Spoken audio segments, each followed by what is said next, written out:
If you want to create more impactful edits, here's my advice. Spend as much time on sound as you do on picture. I've been a pro editor for over 20 years, and today I'm going to sound design a scene live so you can see my exact process. Please stick around to the end for a special sound design tip. We have a really fun scene today. It's a boy knocking out a giant spider monster with an empty bottle. This is from a commercial I edited almost 10 years ago, and I remember being so excited to work on it. It's not every day you get to design sound for a giant spider monster in an apocalypse. I've removed the original audio so that we can create something new together in real time. And here's my first tip. Instead of trying to create one perfect version, let's stay a little more loose and create two versions at the same time. This gives us a little more freedom to experiment. And if you're working with a collaborator, sending two versions to start is a great way to get the creative conversation flowing. So I'm just going to select this scene and copy it over here. Let's take a look at my layout. I'll be editing in Premiere Pro today, but these concepts will work with any editing software. And you'll see next to Premiere, I have a browser window with Artlist open, and that's where we will be sourcing our stock sound effects.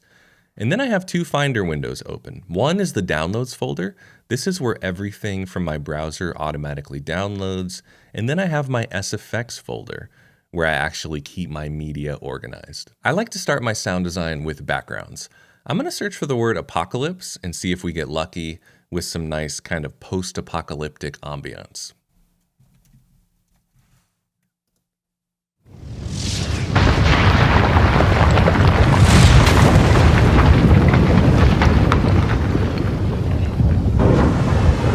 That's actually pretty cool. Sometimes you do get lucky. I'm going to download that one.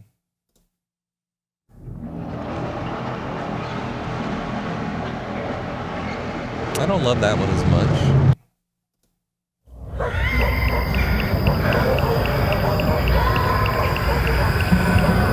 That one's pretty interesting. I kind of love the screaming and yelling. It sounds pretty horrifying.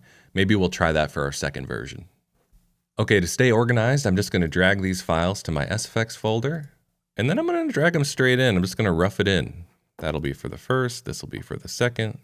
I'm going to cut things in really rough to start until we have a nice collection of sounds we're happy with, and then we can do some detailed placement and leveling at the end. Next, I'm going to search for industrial ambience.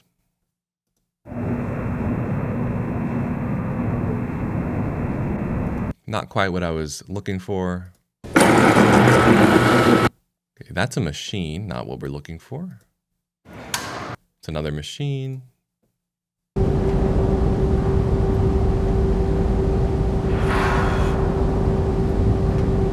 Okay, I kind of like that. I like the frequency of kind of the whirring background, and I like some of the reverberating noises that are coming up. So I'm going to grab that, and I think I'll just put it in our second pass. Just move it over to my SFX folder and drag it right in. You'll notice that the light in this scene is coming from a big fire. So I'm going to search for the word bonfire and see if we can get kind of a nice big flamey crackling fire sound to put in the background.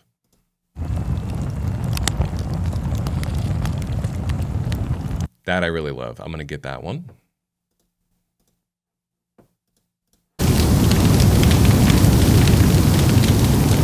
That's a really nice one.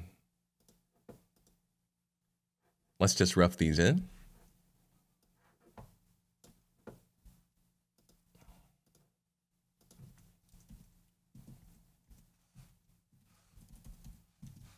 One sound that came to mind as I was watching these clips is like a wolf howl. So I want to search for one of those and see if we can find a spot for it in one of our versions.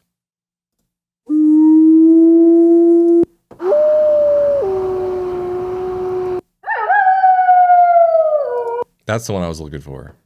Nice classic wolf howl. I think I'm going to put it at the beginning of the first version. I'm going to stack it over here. Now, instead of music, I kind of want some sort of droning musical ambiance.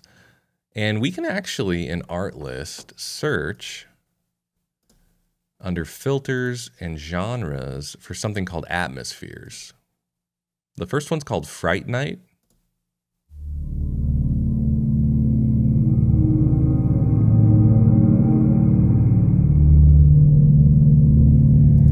Okay, that's actually pretty awesome. Sometimes you get lucky. So I'm going to download that one.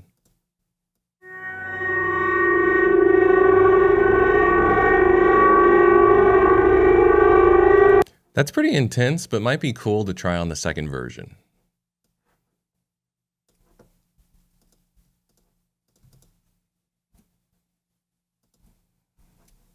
I love the convenience of dragging sounds straight over from my Finder window to the timeline, but you can see there's a little cleaning up to do in the project window.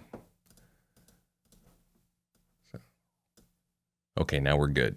Now that we have some nice backgrounds built up, let's get into some specific sounds. The first one I want to search for is a roar for the spider monster. That's pretty awesome. Another awesome one. That's not quite what I was looking for. Okay, I really like that sound. I think it might be cool mixed with one of the first two. So I'm going to try layering two of those in the second version, as you can see here. On this shot, you'll see the boy throwing the empty bottle, and what I want to find are some close noise. So you would almost hear his jacket making a noise as he throws. So let's search for that. That could work. We'll try it.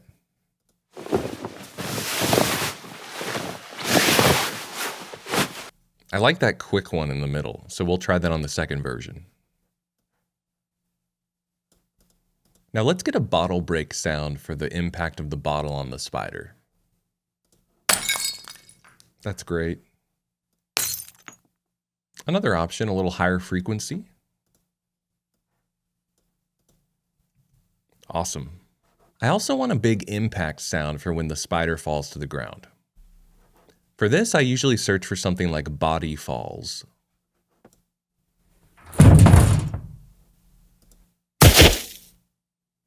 I like the quality of that. Not loud enough. That's really nice.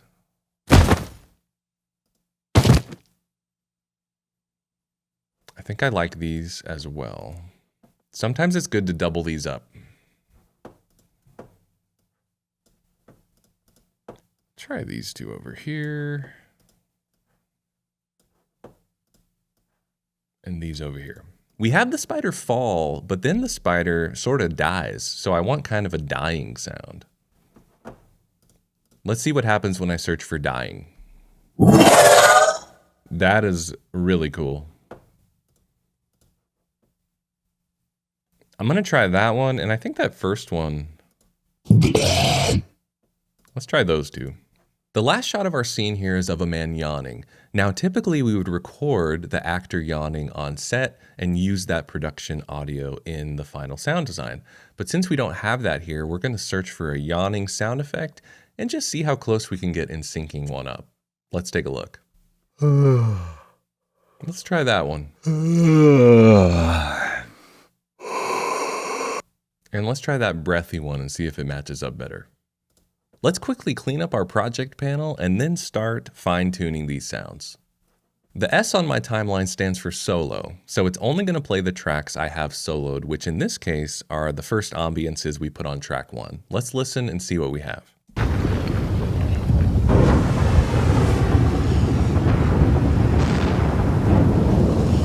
That's pretty cool. Let's see what version 2 sounds like.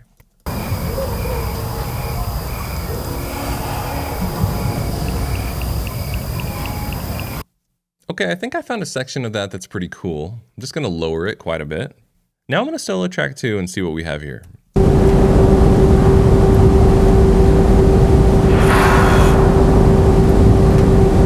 That has a nice quality to it, and I want to hear both of these together on version 2.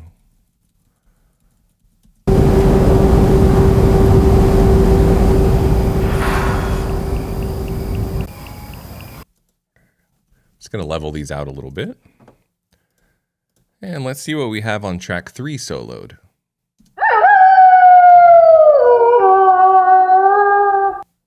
Very cool. That's the wolf howl we wanted to try out on version 1. I like how it comes in right at the head of the scene, but I'm just going to lower it.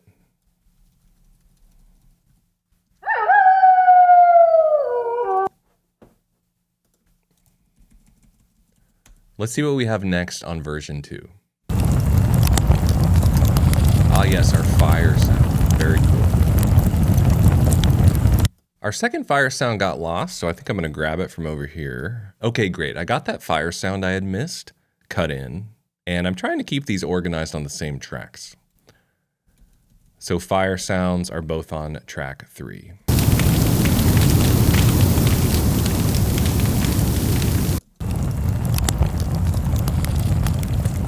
Okay, very cool. Let's listen to what we have on track 4. Okay, these are those cool drone sounds we found.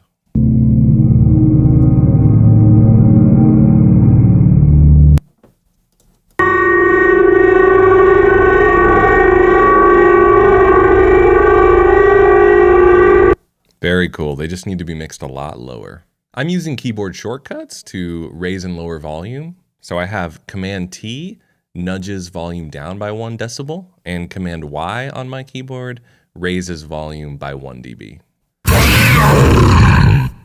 Well, that was very cool, and not a bad placement for that to start. Let's see what we have on version 2. You can see I have some syncing to do here.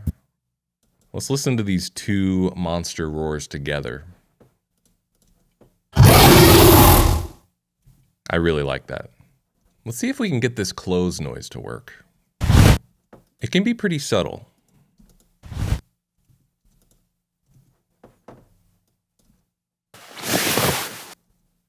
I like this one a lot more in version 2. Let's try to sync it up.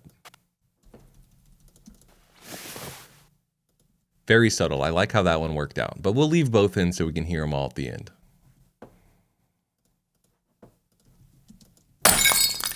We're going to sync up the bottle break in version 1.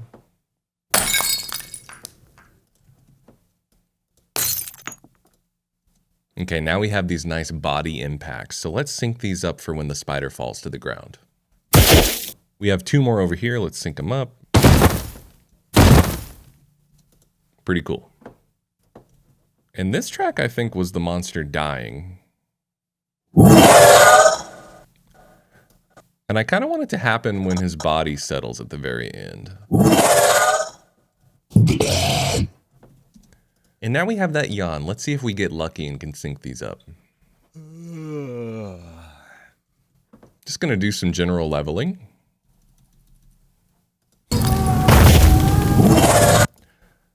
I'm going to put the dying sound on the impact.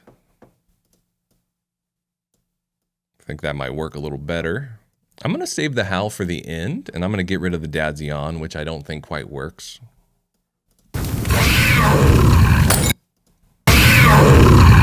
Let's get that close noise to pop through a little more.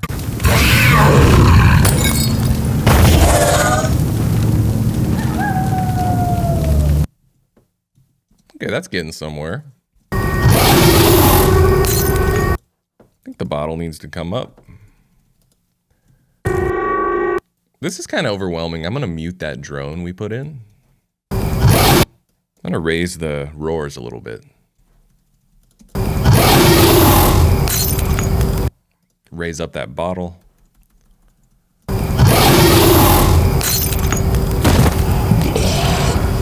And same here, I'm going to put the dying sound on the impact and raise it up quite a bit.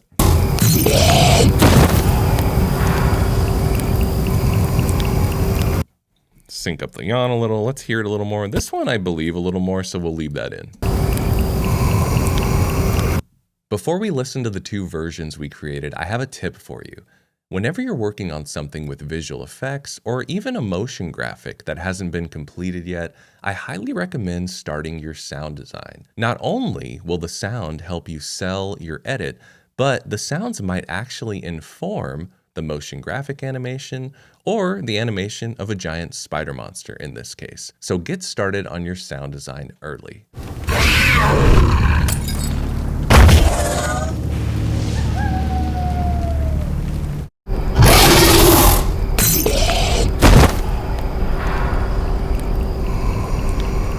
If you got value out of this video, please subscribe, and you might want to check out my free editing guide, which you can download at the link in the description. If you enjoyed this live sound demo, you should definitely check out this video next. Happy editing.